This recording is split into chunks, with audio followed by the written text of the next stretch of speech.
Netflix, you don't need cable. Hop on YouTube, welcome to the hood table. Where we chop up locally, globally, been vocally. You don't really wanna miss out on these conversations. Just joke a little, laugh a little. Get that wine in your system, fill your glass a little. Expose current events, talk trash a little. You never know, these opinions might clash a little. They addicted to the content, gotta binge watch. If you don't like it, then you want to invite it. Bet your friends watching in the house and your job parking lot before you clocking. They don't wanna miss a second of this HT content. Everybody think they got something to say, so it's an open invitation, bring it to the table. But if you come whack, just know we ain't buying in. We gon' probably turn you back and tell you sorry, try again.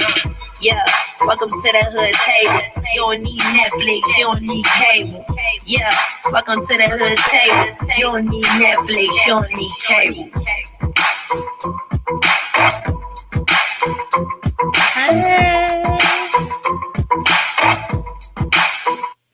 Hey, what's up, everybody? Come on in, come on in. This is not going to be a long live today. I am actually in the middle of cooking dinner right now, cooking Sunday dinner, some cabbages with some smoked neck bones and cornbread. Whew, it smells good too. But anyway, come on in, everybody. Make sure you like the video, share the video, subscribe to the Hood Table if you're not already subscribed. As you can see from the title of the video, we are going to be discussing Queen Sugar. And yes, I'm a few days late. I am sorry. Matter of fact, the next episode comes on Tuesday. So I was like, oh, let me hurry up and get this review out, because our other show that we're reviewing this season is Power. Raising Kanan, and that new episode came on at midnight for some who has the app, and it comes on today for everyone else. But that, of course, we're going to review tomorrow live, and it'll probably be around like 8 p.m. tomorrow. So if you haven't watched the newest episode of Power, Raising Kanan, make sure you check that out.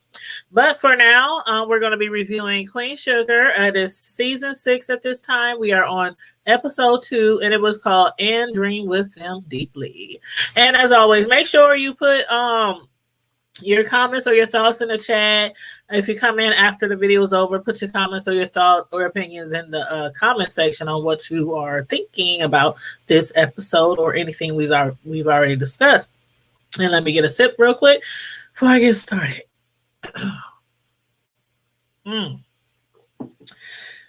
Nice and cold. Nice and cold. Now I want to make sure that I am not freezing. Let me make sure I'm not freezing.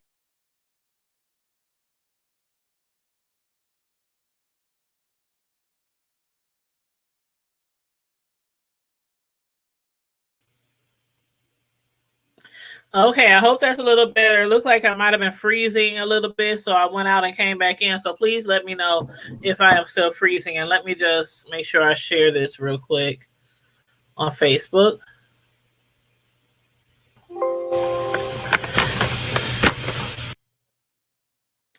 Okay, I think we all good. So let's begin. Let's begin. Again, I'm going to try to keep this short because I am cooking Sunday dinner right now. As we saw last episode, down at the vaccine drive, Prosper was hurt. A cop put his hands on him unnecessarily and caused him to fall back and hit his head on the concrete. From that, Prosper was in a medically induced coma from his fall, again, thanks to that asshole of a police officer. On Vi, she called his daughter, Billy, who lives in Chicago with her family, so that she can know about it and come down to see her, be with her father. But her daughter, Billy, she was extremely rude, wasn't she?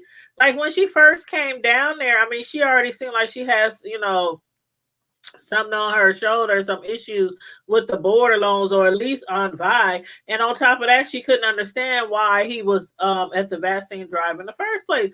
Like, this man is just supposed to sit at home all day and night just because of his age. Prosper, he wanted to be out there. He wanted to be out in the community, and he wanted to volunteer. That's the whole reason why he was out there helping Nova and everybody else. But the doctor suggested to Prosper's daughter some therapeutic hyperthermia treatment, which is something I think I might have heard about before. But anyway, that's supposed to reduce your body temp all the way to 35 degrees and, help reduce, hopefully help reduce, some brain swelling in your brain. In Billy's absence, Aunt Vi was the one, she's the older of the Borderlones. And she's been knowing him for like 35 years. They've been friends for 35 years.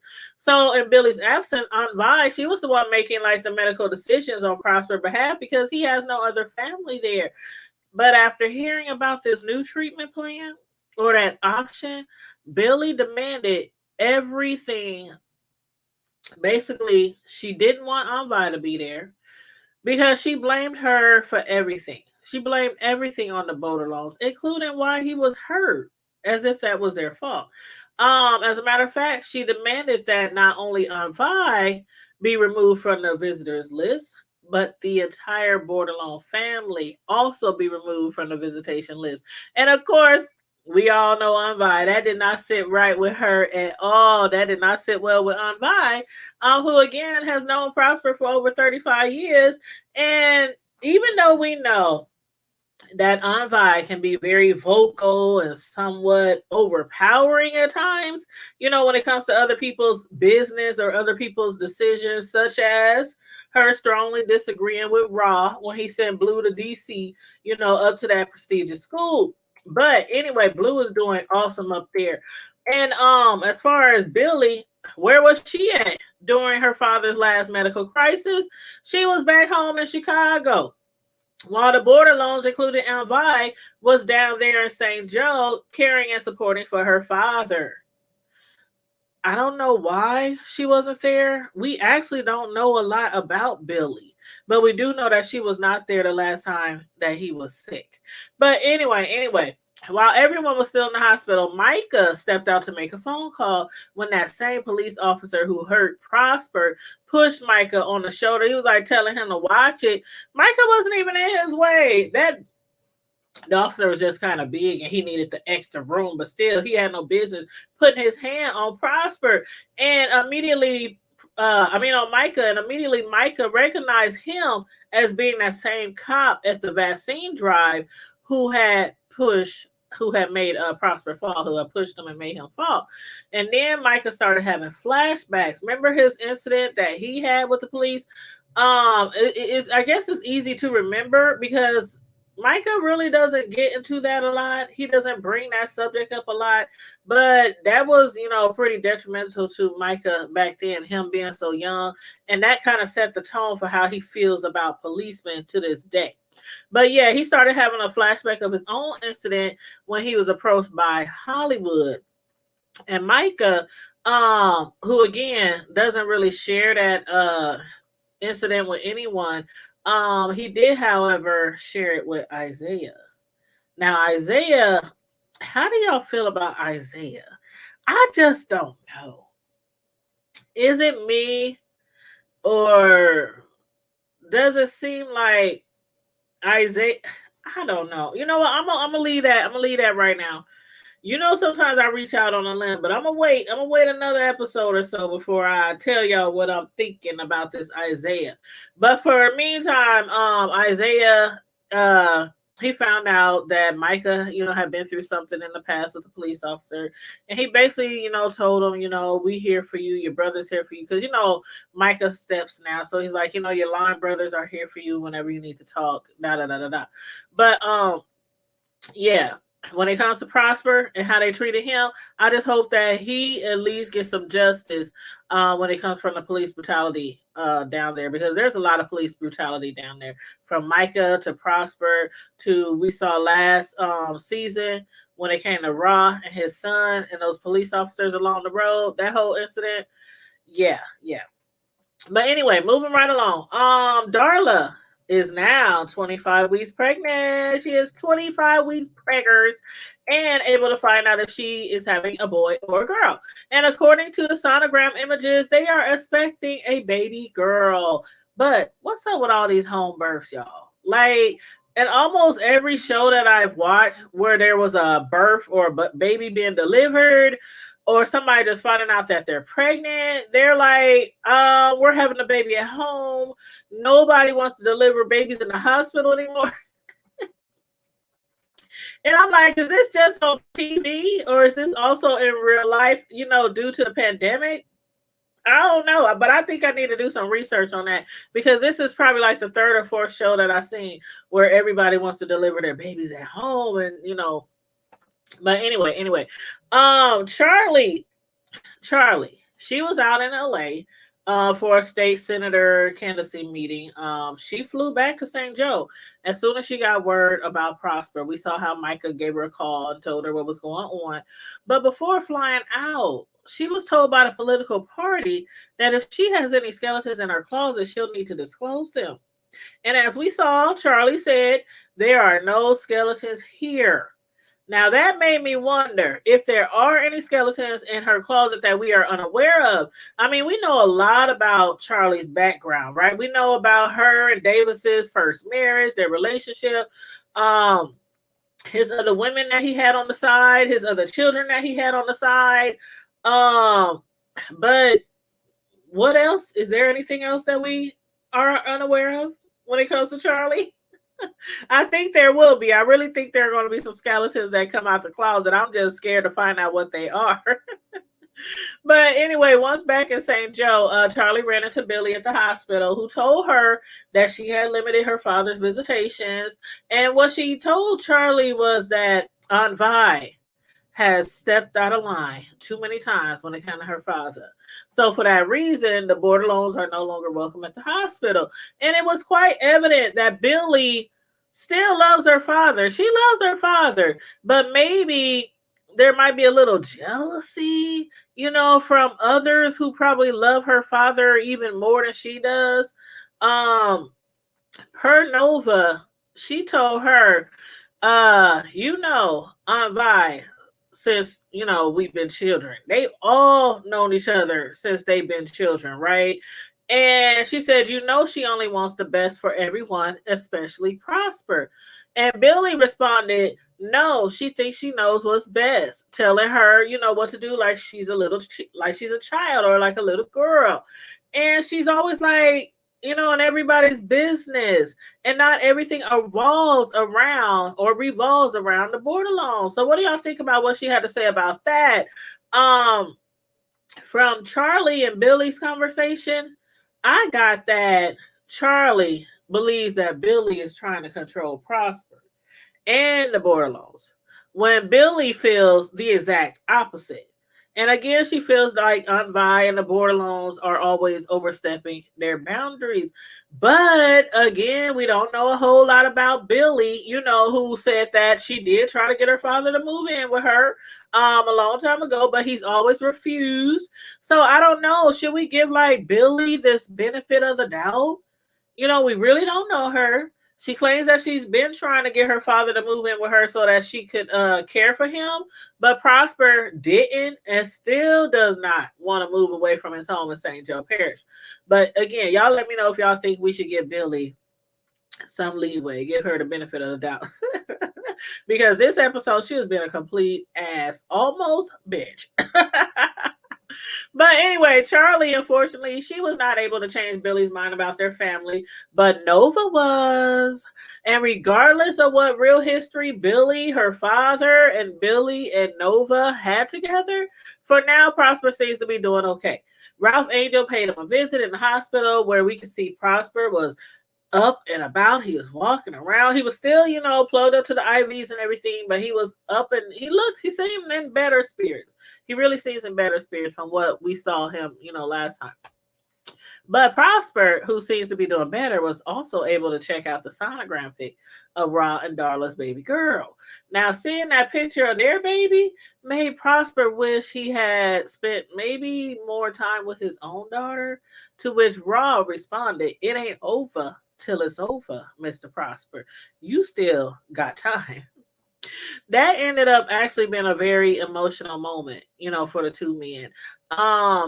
Prosper and Ra, they have a real close relationship, almost like a father-son relationship. Ra really looks up to him.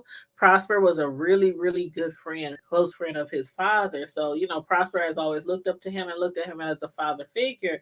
And this time around, it's like Ra is giving that fatherly advice, like telling him, okay, you and your daughter, your relationship might not have been the greatest, but you still got time. Look, you could have been out of here from the fall. He was in a coma and everything, but it ain't your time yet. It ain't your time yet.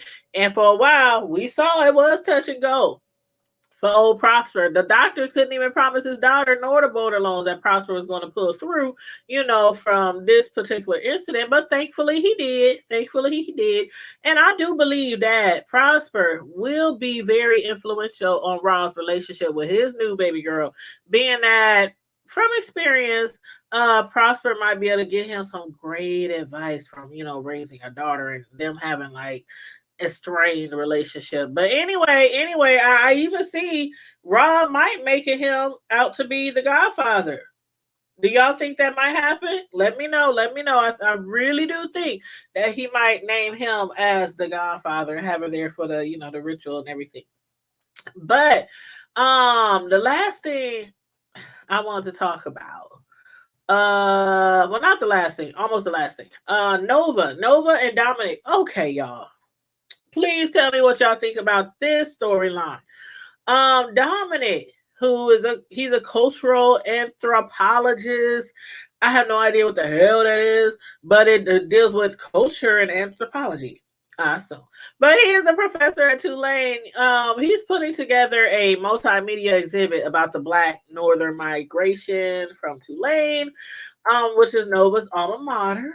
And come to find out, Loretta is not Dominic's wife. She's actually his sister. Nova thought all along that the two was a couple or that they was married, but Nova came to realize that when Dominic stopped by with a plate of food from Loretta, that they were in fact siblings. And the food that was dropped off, it was basically, to thank her for bringing them one of Aunt Pie's pies, when Dominic first moved in. Now, I think Dominic, when he was talking to her about the hashtag situation, I think Dominic gave Nova some great advice, which might be helpful. It might be even helpful to a lot of us who have some social media presence. Nova, she was a little down from the cancel Nova border loan hashtag, which has been circling around their community all day. And the advice that Dominic gave her was, when you are asking people to follow you, high expectations come with the territory. That's what he said. And that really hit home for me because, of course, I have social media presence. I got several YouTube channels. So yeah, that was something to think about there. Now, this hashtag, of course, started behind the news of Nova being in a relationship with that cop, who, along with his fellow officers, had beaten that young man until he was paralyzed. That young man, who is still confined to a chair today, pointed a finger at Nova's boyfriend, who had lied to her of giving the final blows to the young man. Now, I don't know what's going on right now with Calvin, Nova's boyfriend.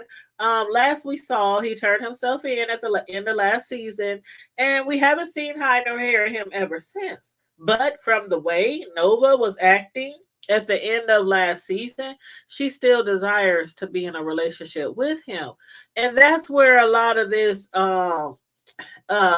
coming from. A lot of the hashtag cancel Nova, because of the fact that she was in a relationship with that man.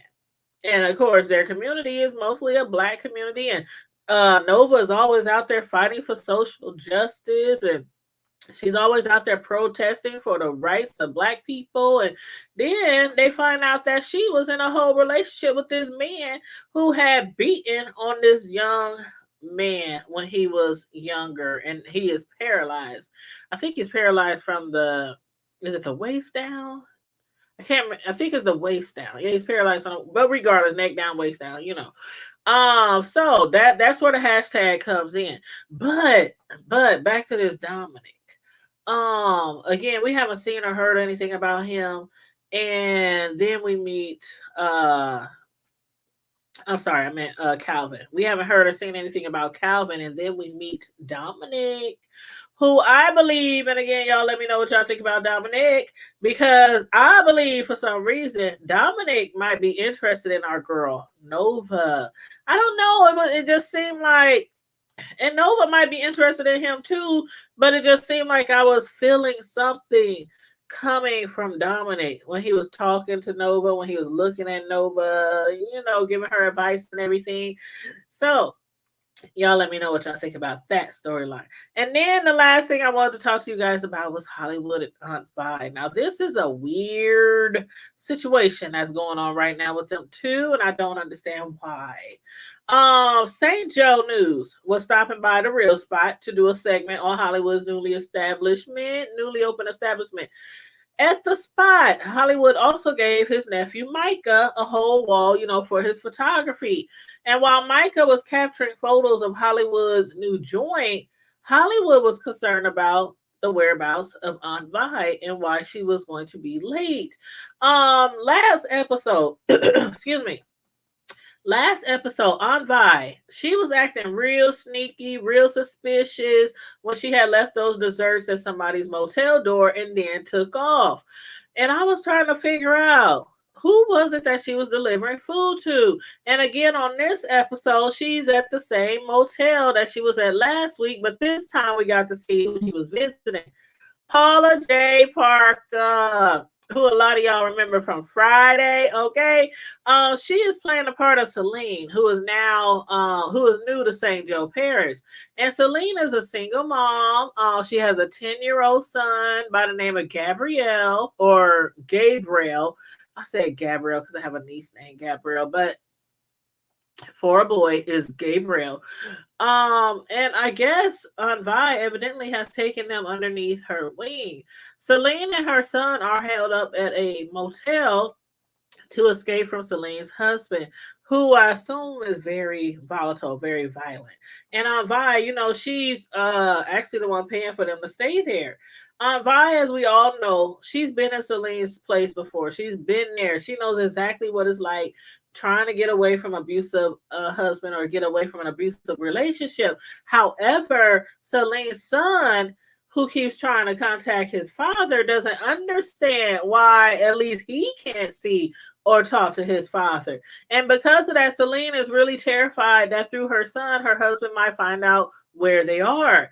And that is why Aunt Vi decided to stay and eat dinner with them. But why is this something that she has to keep from everyone, including her own husband, Hollywood? Like, why did she have to lie to Hollywood, telling him she would be late because of a plumbing problem or a plumbing situation at the diner? She concocted this whole story about having plumbing issues at the diner. Why? I don't understand, but she told Hollywood she was going to be late. She never made it to the club, though. She never made it to the grand opening. She later went home where Hollywood was sitting, waiting to watch the news story, the segment of him being interviewed at his club. And again, I'm still trying to figure out the reason behind Aunt Vi being so secretive. If y'all have any ideas, please let me know. Because I'm like totally lost in the sauce there. But anyway, that is all I got on this particular episode. I hope y'all enjoyed the review and the episode. I hope y'all been enjoying the season. So far, we are still on episode 2, but I think it's starting off really good. There's been a lot of good things going on and a lot of bad things going on with all these different storylines. But I'm all here for it. And again, make sure you like the video, share the video, subscribe to the Hood Table if you're not already subscribed. Stay safe, be blessed, remain vigilant at all times, and always remember to keep it hood. Bye.